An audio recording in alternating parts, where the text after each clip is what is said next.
Hi there. I'm Anisse. I'm recording this on my computer, so you may hear traffic from my house, and I see a little cute leaf here. Um, I'm going to be reading an unpublished essay about a time that I spied on my neighbors. It's called Dear Meth Heads. In the morning, we would stand in the Edwardian bay window of our apartment, wearing our robes, and address the two men across the way like we were addressing the nation. Coffee in hand, we would say, "Dear meth heads, good morning, how are you? What are you planning on doing today? Oh, right, staying home and getting high, that's what we thought." The meth heads were a male couple that lived in the apartment building directly across the courtyard from us, on the top floor, just like us. The backs of our buildings faced each other like in the film Rear Window. They were far away enough that we couldn't make out all of the details, but close enough so that we could watch them move around like figurines in a dollhouse. The older meth head was a tall blonde man in his 40s with very tan skin. His boyfriend, lanky brunette, much younger than he, maybe 23, and they both spent a lot of time walking around their apartment shirtless. We decided, with basically no evidence, that they were meth heads, perhaps because of their productivity. Something about their industrious throughout the day said meth. Every morning, no matter how early I woke up, they were always up before me, cleaning the windows, watering the plants, typing on laptops, drinking coffee, which after a long series of weeks and months became very off-putting. I was always waking up late with an empty feeling of not wanting to do anything with my life, and they had already accomplished so much. There was this feeling that they were always awake, that they never slept, that they'd never go away.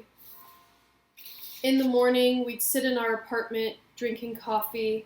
I could see the piles of ash left over from the night before, sad reminders of our empty nights. I couldn't bring myself to do the dishes, and we'd wait until we were starving to eat. My boyfriend would sit in the large brown velvet wingback chair in the living room and read the paper, while I'd lie on the couch pretending to work on my novel. Our days never really began. I watched the meth heads throughout the day as they watered their plants, large ferns which hung throughout their apartment. In our apartment, there were two plants struggling to stay alive. They were either too dry or waterlogged. One was a small succulent that looked like a satellite dish, the other a little fern. They had begun to lean in towards one another as if looking for a hug, as if seeking solace from our negligence. My boyfriend was unemployed and I was a graduate student, and yet we couldn't manage to keep two little plants alive. Then, one day, we noticed they started standing in their window, looking into our apartment. It felt like they were staring right at us. Instead of having the natural response of just drawing our blinds, we continued to let them stare. But it grew more and more on our nerves as the months went by. We refused to draw the curtains because we told ourselves that no one was going to tell us how to live. So instead, we did the only thing we felt we had left. We started talking at them. Throughout the day and night, my boyfriend and I could hear each other saying, "Dear meth heads, please stop looking at us. Dear meth heads, get a job." Sometimes we found ourselves saying it in the bathroom, or the kitchen, or anywhere really. "Dear meth heads this, dear meth heads that." I remember the disdain with which we addressed them. Something about them being meth heads made us feel better than them. We watched them in their dailiness, eating, smoking, watering plants, moving around their house like dolls in a play with no plot. But then one day, standing in the window, hiding behind my robe, I wondered, "Dear meth heads, is there something you want to say to us?" I wondered, after all of these endless days standing in the window addressing them, if they had been talking to us as well.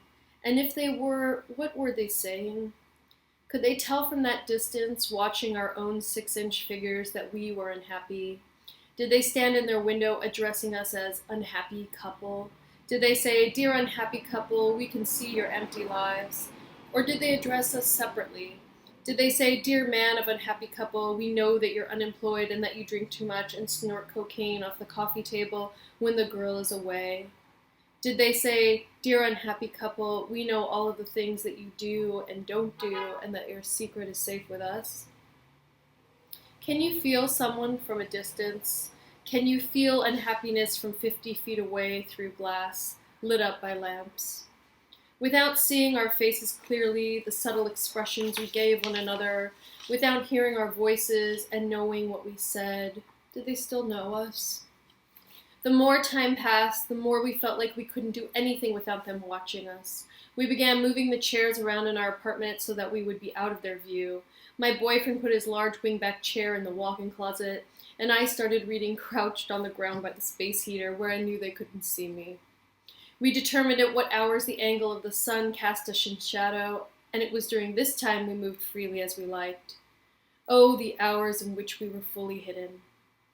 We even debated whether or not to put a sign in the window telling them to leave us alone. But here is what we actually observed.